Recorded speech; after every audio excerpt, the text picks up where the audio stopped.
Well, hello and welcome to episode 276 of Drink the Movies. I'm Brian here, as always, with Michaela. And Michaela, this week we're going back to Metropolis, kind of. Not really, but we're going to be going to check in on one of Metropolis's finest as she finds her way in the galaxy, in the cosmos, in the world, and tries to find her dog along the way. So today we're talking about Supergirl, Michaela. Supergirl. Woohoo. Were you a fan of the original Supergirl? Were you, well, let's start. Are you a fan of the DC universe? I seem to remember that you are. Last I'm year's I'm a Superman, fan.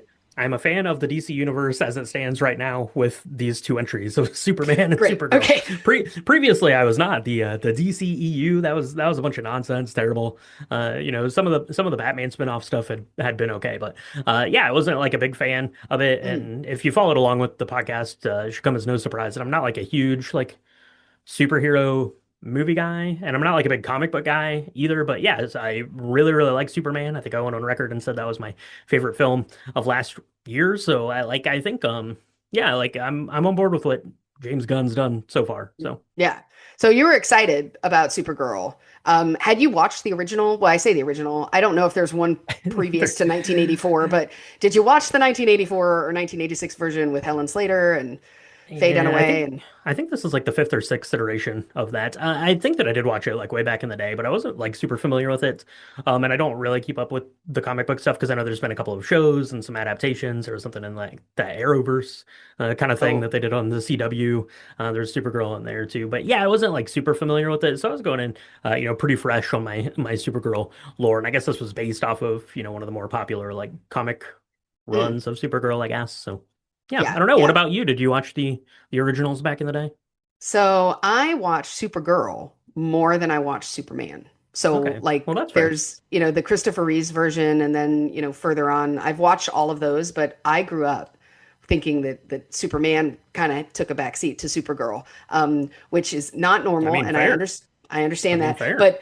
But yeah, so I was super excited. I was very hesitant to be to because I was like, it's either going to be really good or it's going to go the way of a lot of the DC films previously, which I did not enjoy nearly as much. So, but I really liked Superman last year's version. I thought was really well done, and this was a continuation of that, and so I was really excited. I was also excited about our leading lady because she's amazing. I'd never seen her before.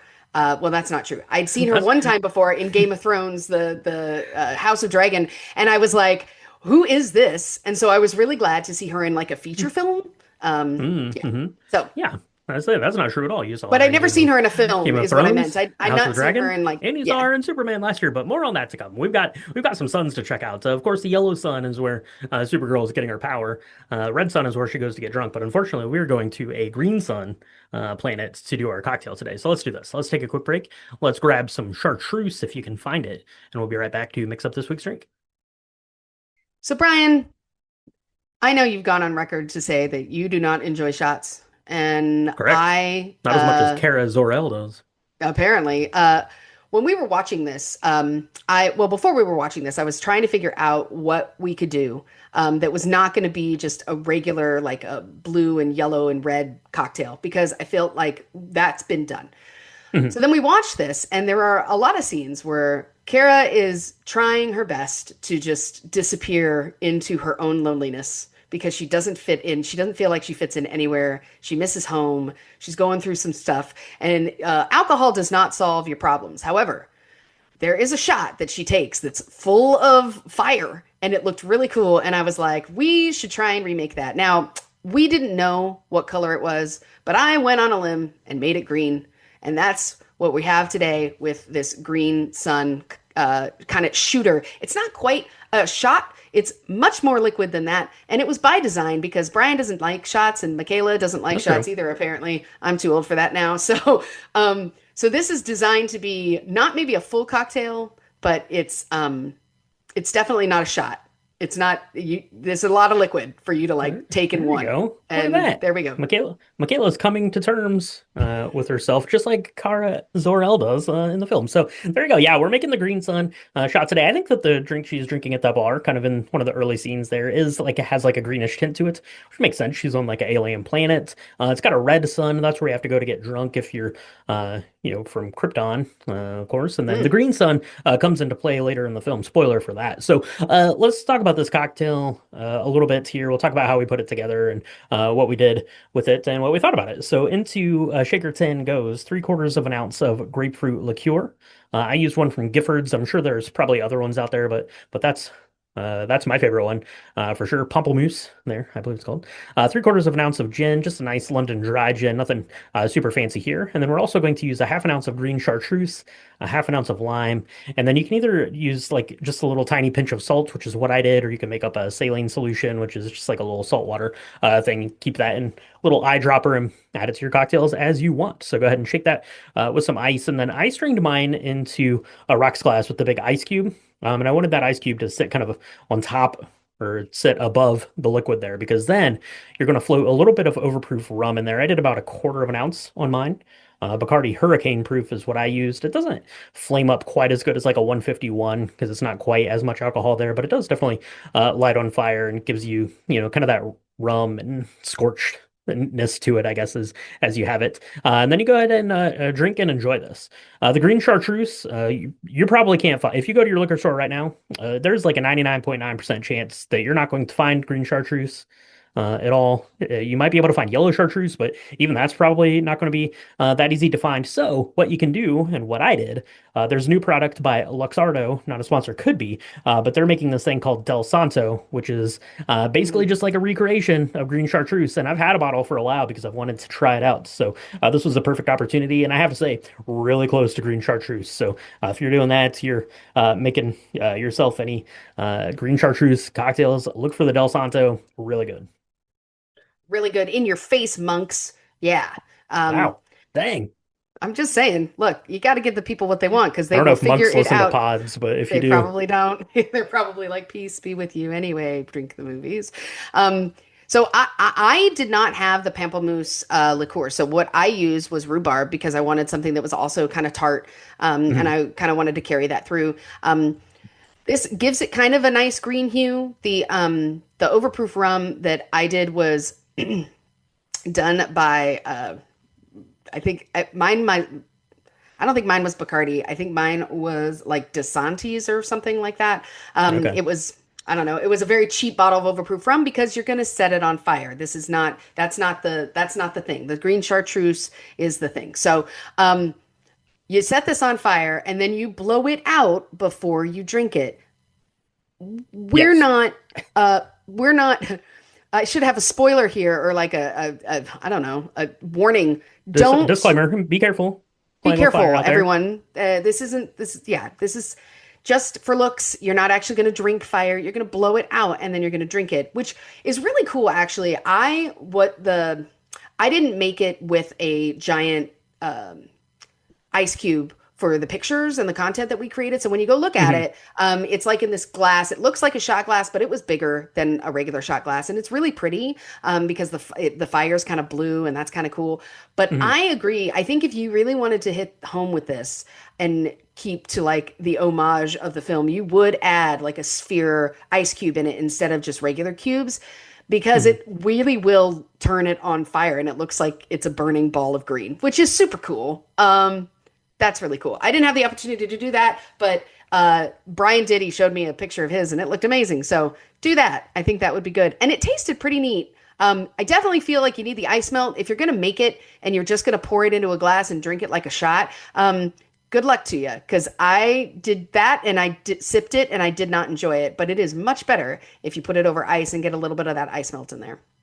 Yeah, it's a little tart. It's a little medicinal almost from the chartreuse there, but there's enough honey, and I like the grapefruit liqueur here because the Gifford's the grapefruit fruit pamplemousses definitely has like the grapefruit kind of presence to it, but it's also a little bit sweeter. So I think that it pairs really nicely with the flavors of the green chartreuse. So I think it's okay if you do it with a shot. I would probably give it a little bit of an extra shake or two just to get a little bit of more dilution into Mm. that. But yeah, I really, really liked this actually. It was nice. It was very floral from the chartreuse and the grapefruit. That was nice. The lime kind of cut through it and made like this nice like kind of playing field for the chartreuse and the grapefruit to get together. I was looking for flavors that complemented chartreuse, and grapefruit was one that kept coming up in a bunch of recipes. I was like, let me try this and we'll see. And then it has kind of this nice like pale green sort of color, which is pretty close to the way that the green sun looks towards the end of the film. So, well, let's do this, Michaela. We've got one of these made. Let's go ahead and mix up another one. We have a lot of soul searching to do here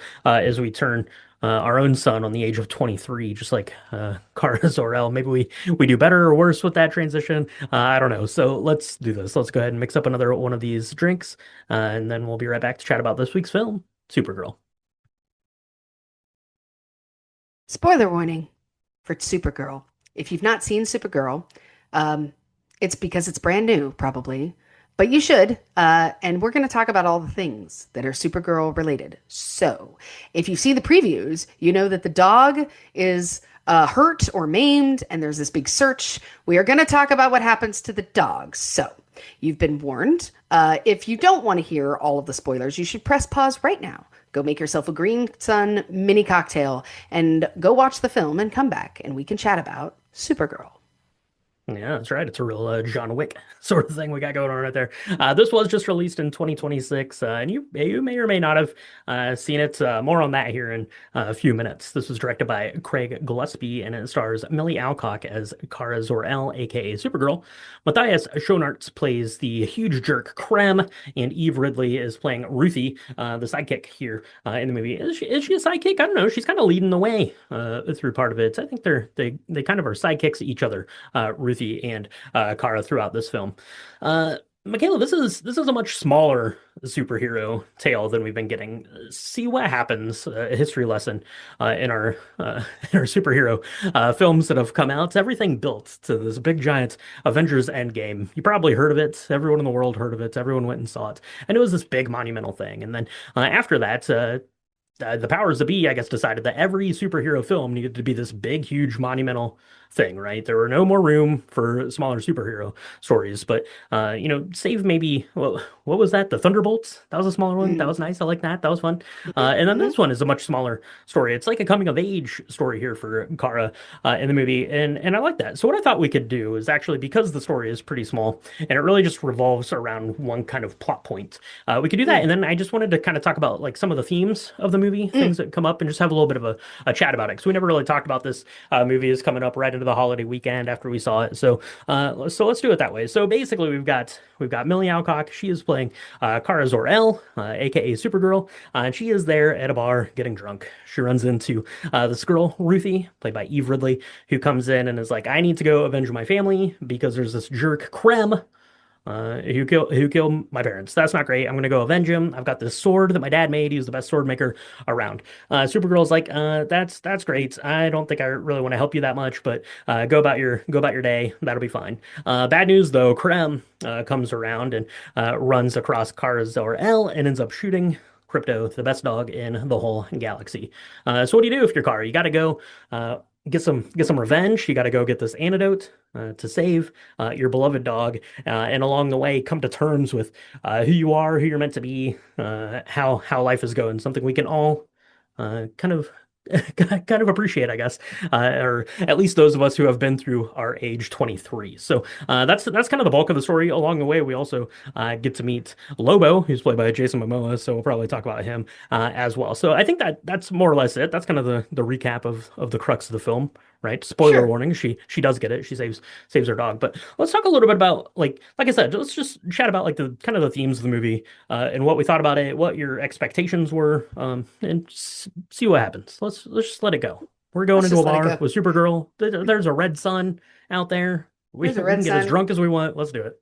Let's do it. I feel like this was kind of a continuation of what made Superman and the origin story of Superman so compelling for people so much, right? Clark Kent, his parents find him, right? That's the idea. They find him. He lands on Earth, and he's really strong, and they adopt him, and they call him Clark Kent. And um, his father passes away, and he has his mom, and he's on this farm, and then he gets to Metropolis. And this is kind of a really neat way that we show how Supergirl came to be. And that's kind of how the movie begins. And I really love the themes of this continuing in like the Supergirl, Superman kind of universe.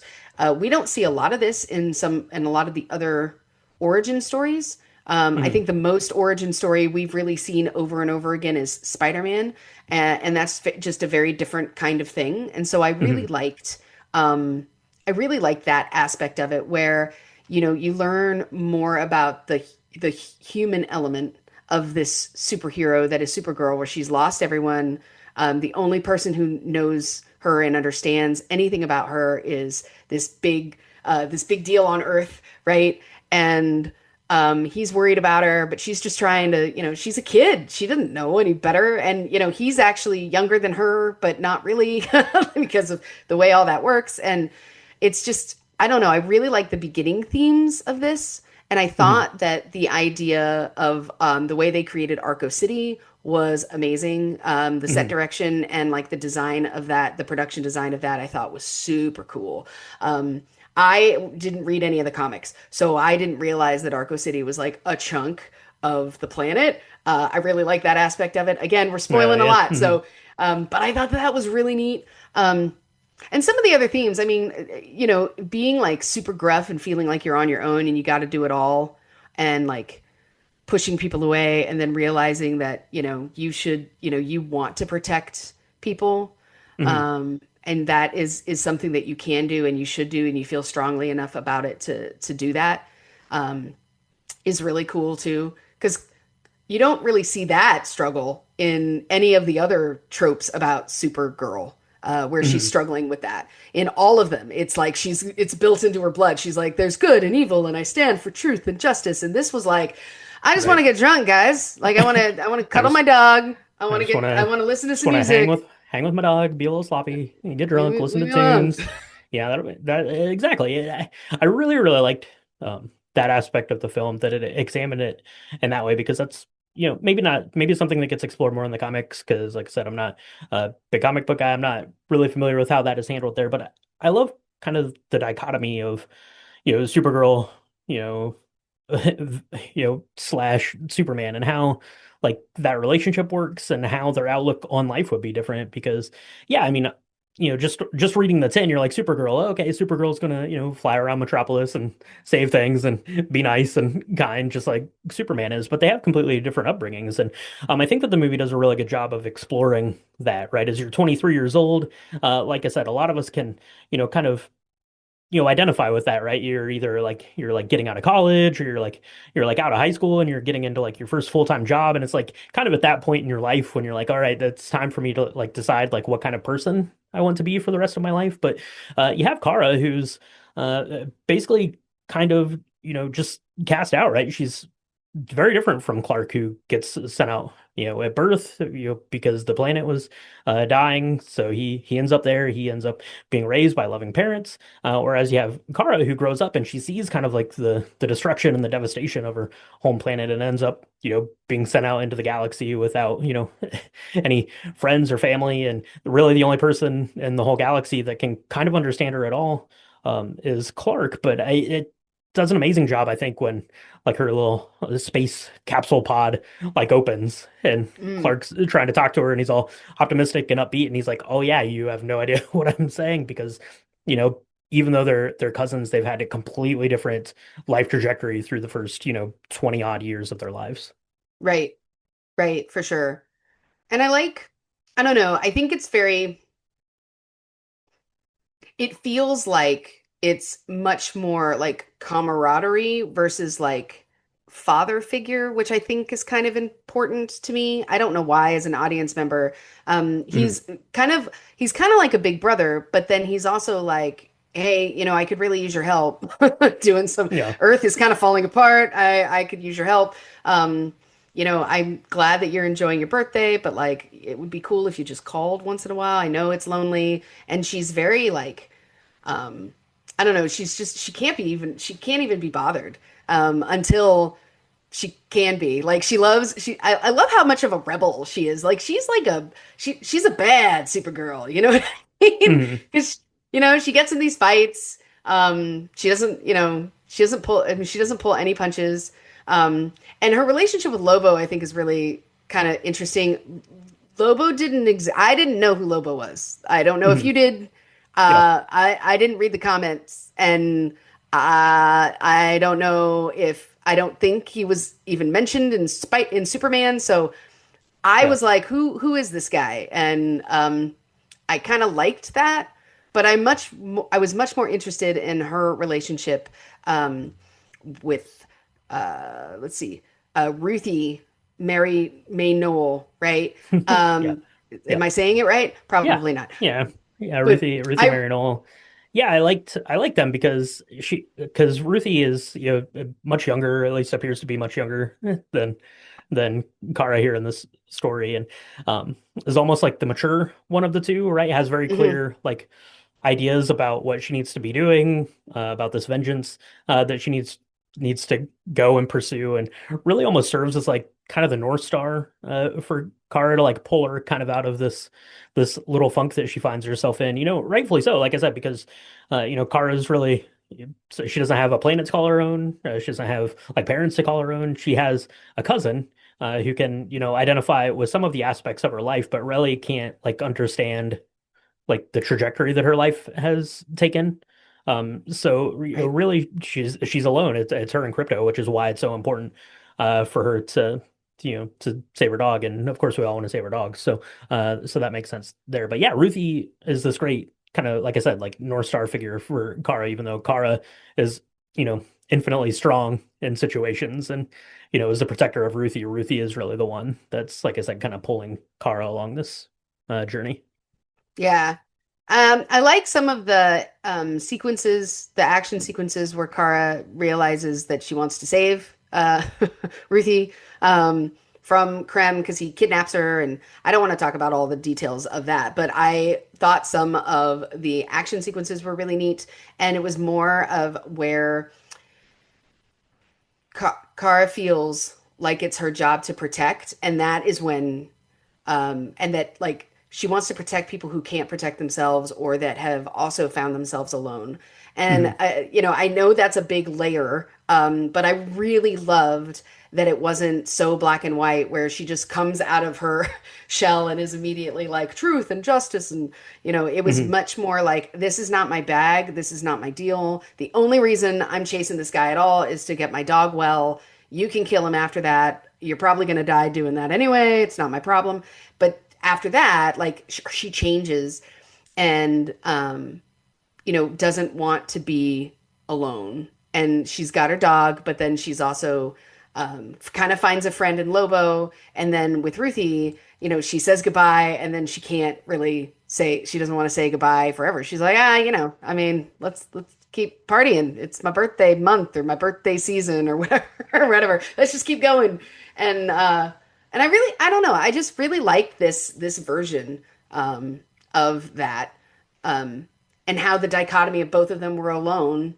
Mhm. And one of them was like super not afraid to like go and die for what they believed in, and like I'm going to find Krim and I will kill him and I will die trying. And at first, Kara's like, I don't, that's not my thing. I'm just going to save my dog. But then it becomes her thing. And then it kind of becomes her thing from a world perspective, which is really cool because I really hope that the next film we see is both Supergirl and Superman together, like kicking butt. Together. Uh, Yeah. I really hope they don't just end it here. Yeah. Yeah. So we'll see about that. But yeah, one of my favorite kind of sentiments or themes that comes to light in the movie is Ruthie gets the Supergirl costume like off of their spaceship and gives it to Kara. We're on kind of this final planet that has both a yellow and a green sun, which makes for some very dramatic near life, near death. heroics for Kara, who kind of at this point takes on the mantle of Supergirl, and I really love that because Ruthie gives her this. She's like, I brought this for you because it seemed like it was important, and Kara's like, it's just a suit, it's not anything important. But then we see her don it and take up the Hmm. mantle, and kind of embody what it becomes because clearly through kind of the flashbacks and side stories there with was Superman with Clark Kent. Um, of course she got that suit from him, so it wasn't really like embodying anything that she cared about or had any, premonitions towards. Hmm. She didn't have the Kents to bring her up to teach her right from wrong, right? She doesn't know about any of that. None of that stuff is important to her. It's important to her cousin, which is one of the things that she's trying to grapple with. But then as she kind of realizes that she can be this defender of lost souls, I think is kind of where that is, and you see her put it on and kind of float up there and like I said, take that mantle and fight for the freedom of these women who are being trafficked, and Ruthie there to that end. Jason Momoa is playing Lobo here. Pretty good. You brought him up there. I saw a lot of people were commenting that said that Lobo didn't really add anything to the movie, and I could kind of understand that sentiment, but Jason Momoa playing Lobo, is so fun. It's just very comic booky. This movie to me, despite the fact that I don't read a lot of comic books, I feel like I kind of understand like comic books a fair Mm. bit, and this very much felt like an issue of a comic book. It's kind of like crazy and over the top, and like the scenarios and situations that we find ourselves in are like completely wacky. There's tons and tons and tons, a surprising amount of alien creatures in this movie. It felt very comic booky. Yeah. Oh no, it absolutely did. And I really loved the theme at the end of kind of revenge versus justice and Hmm. how that can change a person, right? And that seems to be like a really great theme for comic books. And because usually the reader of comic books are kids, right? Ruthie is still kind of she's a young adult. She's not a child, but she's kind of a teenager, late teen is how she struck me as. And Hmm. she's so hell bent on killing Krem, and the idea that that's the scene at the end where Kara tries to explain to her that once you do this, once you kill someone, even if they deserved it, even if they did something terrible, it's going to be something that marks you for the rest of your life. And don't do that. You don't have to do that. He's going to get his, right? Hmm. But you don't have to be the one to do that. And I thought that was really neat. Again, it seems very like Superman, Supergirl comic book esque, where there's that theme inside of it. Hmm. Kara has to deal with her own kind of demons, as it were, and Ruthie's big demon is the idea that somehow if she kills Krem, somehow she's going to feel better, and she will not feel better because her family will still be dead. Only now she will have also done something terrible, even to someone who really deserves it, maybe, right? And so I Hmm. really loved that, and I felt like that was definitely something that you could almost see in a comic book. Right, like they're having this conversation. There's bullets, and well, maybe not bullets, but like fire and all sorts of alien stuff flying everywhere, and they're having this talk, and I mean, you could just see like a storyboard kind of thing. So I thought that part was really cool and Hmm. very true to like reading a comic book, which is hopefully the goal. What maybe was I'm hoping was the goal because that's what it felt like. Yeah, that is very much what it felt like, and it felt like really important if this DC universe is going to to carry on. I think there's another like Superman, like more like expanded stories coming. I think next. I think is what's in the pipeline for that. So I feel like it's important to have like this movie to set that up. Because, like I said, you look at the 10 and you're like, Supergirl, okay, she's going to be in Metropolis. She's going to be fighting bad guys. And then occasionally Superman will fly by and they'll beat someone up together. And that'll be cute, right? And Crypto will be there. But it's so much more like nuanced to her story. And the way that you have to get it. Like I said, I freaking love the Superman film from last year. I really like David Cornsweet as Superman, his portrayal of him, and I really like Millie Alcock's portrayal of Supergirl here because they are so different, and she is like it's almost not even fair to say that she's like a flawed character because really she's like a victim. Um, of this circumstance, right? Like, could you imagine being like 21 years old and then like your parents put you in a spaceship and you watch your planet explode and then you land in the frozen tundra and this guy with your underwear on the outside wearing your underwear out, like she says, is there is like, here's my fortress of solitude, cuz let's go and do some good in the world. You're like, what is even happening? You have superpowers beyond all belief because now you're in a place with the yellow sun. Like, what's going on? So, like I said, you can't even say she's a flawed character. She's Yeah. very much trying to I'd be discover, getting which drunk is as much as possible I too. would be Full getting drunk as much as disclosure. possible. Yeah, I'd be like, where's the nearest red sun? I gotta go.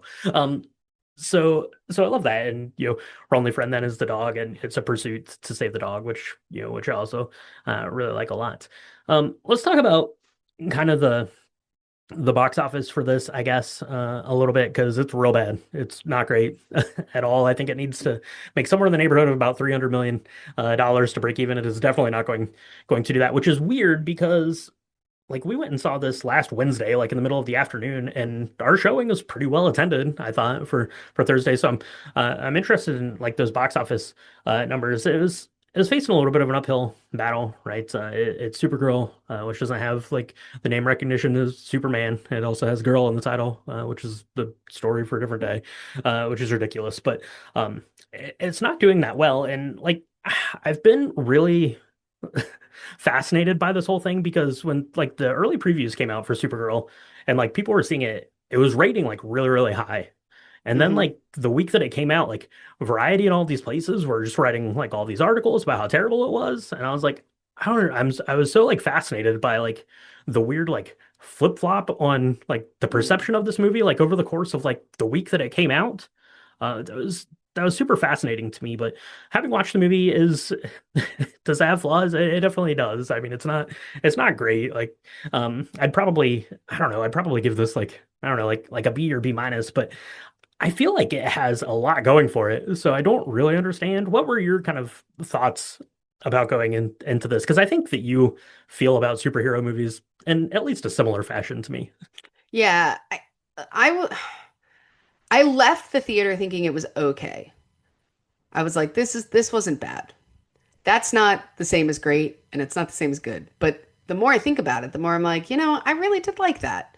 Yeah. Um, Well, and I feel like the sum of the parts of this movie way outweigh the sum of the whole of this movie because there are themes and uh, layers of this movie. The acting in this movie are phenomenal. The movie itself, yeah, I think it definitely falls short. I mean, it's like I said, it's not without flaws. I probably also would have said that it was okay, but yeah, I feel like the sum of the parts of this thing is oh yeah, huge, I think. yeah. Yeah, I don't know. I really liked it. It doesn't surprise me that it didn't do super well. I think that the previews could have shown a little bit of a different take on it, and maybe that would have had something to do with it. But you're right. I don't know because this was a holiday week, and so you're expecting a lot of people to, blow up a finger and then go to a movie, or Hmm. vice, or strike that, reverse that. So I'm disappointed, because I do really want to see where they take this.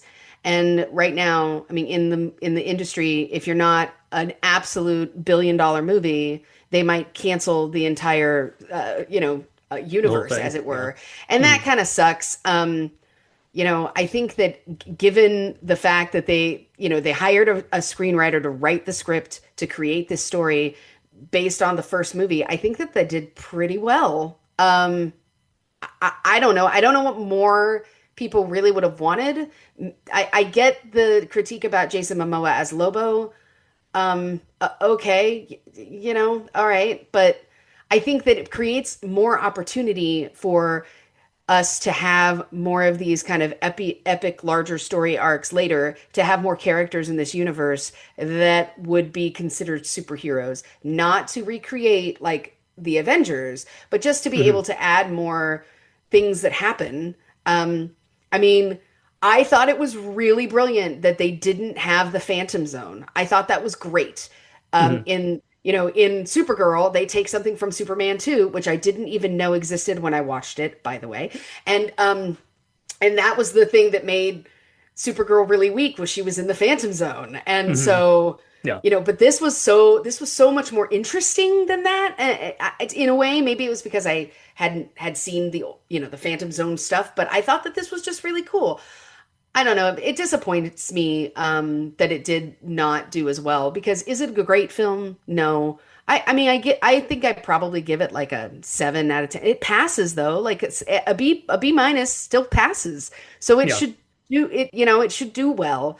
I think um I think Alcock is going to gain. I mean, I think she is going to catapult into stardom no matter what, which makes me really Hmm. happy. I think everybody else is kind of Jason Momoa's already as famous as he's probably ever going to be, which is great for him. But I really liked that she showed off more of her acting chops as Hmm. well as being able to be like a character that is more digestible than the character she played in, you know, House of Dragon. House of Dragon. Yeah, and I mean, she had to go through like a whole gamut of emotions and Hmm. personalities through this. Like even more so than Clark Kent than David Cornswell had to go through and playing Superman. And the performance was nuanced, and I thought she was amazing. Yeah, and I think she's gonna be doing a lot of stuff here in addition to hopefully playing more Supergirl stuff going forward. Yeah, so I mean, like I said, I was kind of disappointed in it. I think partially it was kind of the weird way that the reviews went, and I think also there was just like the Toy Story 5 buzzsaw that everyone Mm, should have saw coming, and no one did for some reason. So I don't know. You have to think about that too. So I don't know. Like yeah. like I said, I thought that this movie was fun, and I had a really good time watching it, and I've had like an even better time like thinking about it like after the fact having seen it. And I think like watching this and now if I go back and rewatch Superman, I think it's going to change the way that I see that film. It's going to Hmm. change the way that I see kind of like I don't even know if it was a post-credit scene. It was just kind of like the end of the film, when she turns up there to get crypto at the end of that movie. I think it's going to change the way that I see like that film, like in her like actions in it, and his reaction to seeing her come back with her crazy little dog that's run amok and all that stuff. And then I loved like every interaction that she had with Clark Kent and the flashbacks. I thought that like that stuff was handled like super brilliantly Yeah. in the film to kind of like paint this picture of who she was as a character. So I don't know, any parting thoughts here for Supergirl before we wrap this one up for the week. I would say if you are on the fence about going to see it, it might not be in the theaters anymore. I don't know by the time you hear this, but it's worth your time. Go find it. It's a fun ride. Especially look, if you're liking any of the Marvel stuff, this is at least as good as those. Especially those in the last like 18 months. I Yeah, mean, it's it's not Infinity War and it's not Endgame, but it's pretty great. I don't know. Some would say it's even better because it paints a superhero as a non-superhero at the beginning, which I think is pretty cool. One of the reasons why people like Spider-Man so much is because while he was a superhero, he was also a 17-year-old. And this is about a girl whose entire world has shifted and been blown up, literally, and has to come to terms with like growing up in a completely new environment and trying to figure out her way. And I think that's pretty neat. pretty cool. Yeah, definitely an anti-hero in a lot of sense. So yeah, there you go. So that is Supergirl. Go check it out. I would like to see it again. I don't know that I will because like you said, it's gonna end its theater run here pretty shortly. I think I'm afraid because we've still got a lot of big things coming out, and we've got some old stuff coming out too. We're gonna be talking about probably. So yeah, I think that's gonna wrap it up here for Supergirl. So let us know if you made it out to see that. Let us know what you thought about Supergirl. Let us know if you have a bottle of green chartreuse you're hanging on to for dear life. And let us know if you mix up a Green Sun cocktail. You can do any of that stuff on our social media. It's at Drink the Movies on Instagram, Threads, Blue Sky, and Facebook.com/Drink the Movies. If you want to see pictures of the cocktails that we're making, episode recaps, recipes, links to all of the stuff that can be found at the website. It's www.drinkthemovies.com. One of those links is going to take you to Patreon, which is where we do bonus content, bonus episodes, hangouts, cocktail chats, all sorts of fun stuff over there. That is patreon.com/drink the movies. And thank you to all of our patrons. We couldn't do Drink the Movies without you. Michaela, we've got some more fun stuff coming up in the next For a long time. We've got a lot of stuff coming out. My Regal Unlimited app has been blowing me up here over the last couple of weeks, and that's not going to end anytime soon. People are going to want to follow along. Where can they do that? You can find us on Apple Podcasts, Spotify, Good Pods, anywhere where Spotify podcasts are supported and distributed. We do two drops a week here at Drink the Movies. We talk about everything the box office and make easy cocktails that anyone, even you, can make in our lobby bars, which usually drop on a Monday. This was a deep dive, which usually happens on Thursdays. So come check us out. We've done 270 some odd movies. I'm sure we found one, we've covered one that you want to hear about or talk about. I'm like 270. Gosh, that's a lot. Anyway, if you are even remotely interested in any movies that were video games or video games in general, or just the history of all things like Nintendo, there is a really cool podcast out there called Drink the Video Games. It's amazing. Brian does a really great job on it. I pop in for a cocktail, so it's a good time, and talk about, all these video games that I never even knew existed. It's so cool. So go check that out too. Leave us reviews if you like what you're hearing. If you have any advice about other movies to try or cocktails to try, we love all the Drink the Movies stuff, and it really helps us get all the love out there. Yeah, absolutely. So that is going to wrap it up here for episode 276, Supergirl. Thank you so much for tuning in, and we'll talk to you next time on Drink Drink the the Movies. Movies. Things were getting pretty bad here. I could have really used your help. I could always really use your help. Aw. Home is wherever you are, buddy.